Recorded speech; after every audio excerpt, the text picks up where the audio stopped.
সল্টলেকে রাজ্য বিজেপির রথযাত্রা নিয়ে বৈঠকে শ্রমিক ভট্টাচার্য, সুনীল বনসল, ভূপেন্দ্র যাদব তার উপস্থিত রয়েছেন। দোলযাত্রার পর শুরু বিজেপির নির্বাচনী প্রচার আর বিজেপির 10টি পরিবর্তন রথ বেরোবে সেই নিয়েই আলোচনা বৈঠকে।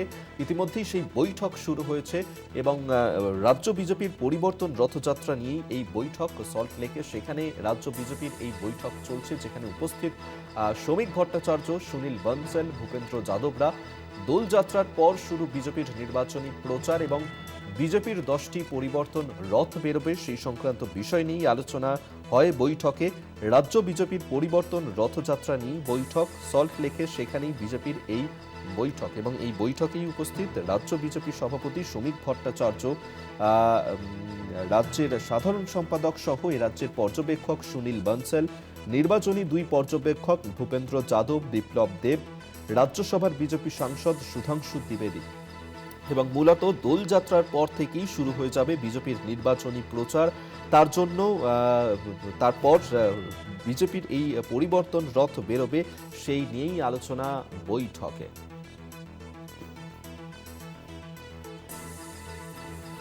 বিশেষ প্রতিনিধি অঞ্জন রায় এই মুহূর্তে আমাদের সঙ্গে টেলিফোনে রয়েছেন। অঞ্জন দা, রাজ্য বিজেপির এই রথযাত্রা নিয়ে বৈঠক শুরু হয়েছিল, বৈঠক কি এখনো পর্যন্ত চলছে? কারা কারা উপস্থিত রয়েছেন বৈঠকে?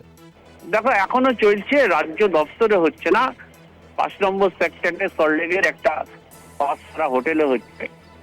এই বৈঠকে মূলত রথের কি রুট হবে সেইটাই ঠিক করা হচ্ছে, কারণ এখনো পর্যন্ত যা ঠিক আছে 15ই মার্চ ব্রিগেডে নরেন্দ্র মোদী ভাষণ দেবেন এবং এই বিজেপির যে জোন আছে 7টা জোন থেকে এই রথ এসে মিলিত হবে সেদিন, এবং তারপরই প্রধানমন্ত্রী ব্রিগেডের সভায় ভাষণ দেবেন। এইরকম একটা পরিকল্পনা করা হয়েছে। ফলে আমরা 21শে নভেম্বর এই খবরটা প্রথম দিয়েছিলাম চ্যানেলে যে বিজেপির ভরসা সেই রথ, রাজ্যের বিভিন্ন প্রান্ত থেকে সেই রথ বেরোচ্ছে, বেরিয়ে পশ্চিম কলকাতায় আসবে এবং তারপর ব্রিগেডের সভা হবে। সেই খবর আমরা করেছিলাম 21শে নভেম্বর। আজকে সেইটাই নিয়েই বৈঠক চলছে।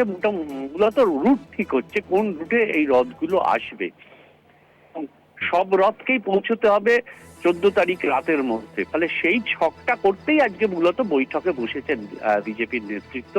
শ্রমিক ভট্টাচার্য থেকে শুরু করে সব, তাপস রায় থেকে শুরু করে সব প্রথম সারির নেতারাই রয়েছেন এই বৈঠকে।